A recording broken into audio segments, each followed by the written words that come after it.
Part 7, Chapter 11 of Anna Karenina by Leo Tolstoy. Translated by Nathan Haskell Doyle. This recording is in the public domain. Read by Marianne Spiegel. "What a wonderful, lovely, and pitiable woman," thought Levin, as he went out with Stepan Arkadyevitch into the cold night air. "There, what did I tell you?"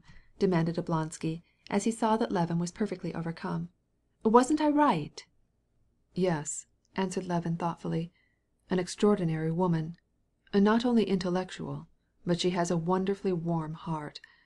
What a terrible pity it is about her." "Now, thank God, all will soon be arranged, I hope. Well, after this, don't form hasty judgments," said Stepan Arkadyevitch, opening his carriage door. "Prощai, farewell, we go different ways." Levin went home, never ceasing to think about Anna, recalling the smallest incidents of the evening, bringing back all the charm of her face, and understanding her situation better and better, and, at the same time, feeling the deepest commiseration for her. When he reached his house, Kuzma told Levin that Katerina Alexandrovna was well, and that her sisters had but just left her. He handed him at the same time 2 letters. Levin, as he stood in the vestibule, ran through them at once so as not to be distracted afterward. One was from his superintendent, Sokolov. Sokolov wrote that he had not found a purchaser who would give more than 5.5 rubles for the wheat, and that he could not raise money elsewhere. The other letter was from his sister. She reproached him because her affairs were not yet regulated. "Well, we'll sell for 5.5 rubles if they won't give more," thought he, settling with extraordinary promptness the first question which had been troubling him. "It is wonderful how the time here is occupied," he said to himself, thinking of the second letter. He felt that he was to blame toward his sister because he had not yet accomplished what she had asked him to do for her. "Today I did not get to court either, but I did not have a moment's time." And, making up his mind that he would surely go the next day, he went to his wife's room. On his way he cast a quick glance back at his day. There had been nothing except conversations in which he had listened and in which he had taken part. Not one of the subjects touched on what would have occupied him when in the country, but here they were very interesting, and all the conversations in which he had engaged were good, only in 2 places were they not absolutely good. One was his remark about the fish at the club, the other was something intangibly wrong in his feelings of tender pity for Anna. Levin found his wife sad and absent-minded. The dinner of the 3 sisters had been merry, but afterward they had waited and waited for him, and the evening had seemed long to them, and now Kitty was alone. "Well, what have you been doing?" she asked him, looking at him, as she did so, with a suspicious light in her eyes.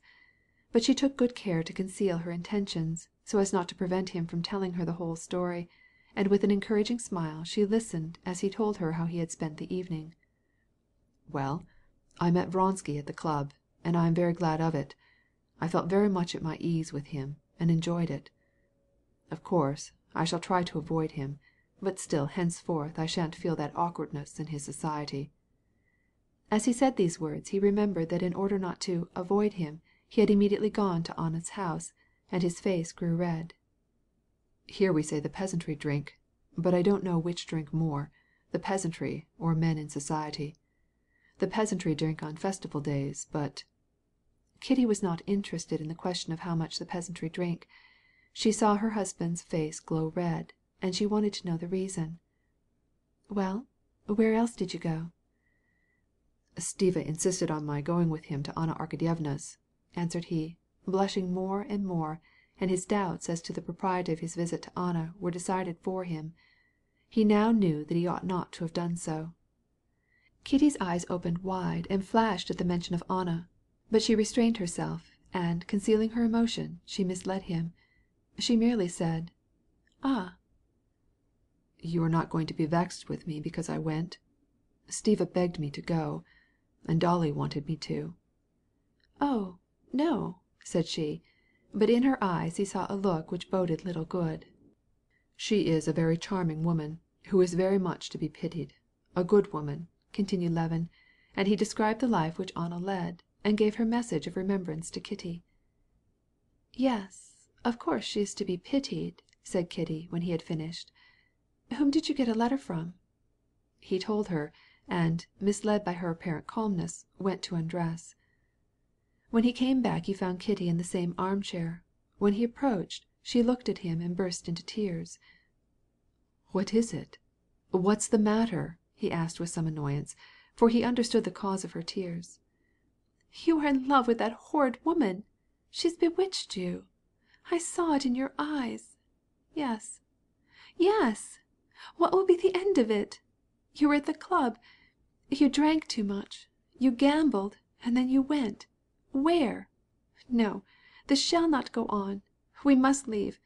I'm going home to-morrow." It was long before Levin could pacify his wife, and when at last he succeeded, it was only by acknowledging that his feeling of pity for Anna, together with the wine, had clouded his brain, and that he had fallen under her seductive influence, and by promising that he would avoid her. What he acknowledged with more sincerity was the ill effect produced on him by this idle life in Moscow, passed in eating, drinking, and gossiping. They talked till 3 o'clock in the morning. Only when it was 3 o'clock were they sufficiently reconciled to go to sleep. Chapter 12.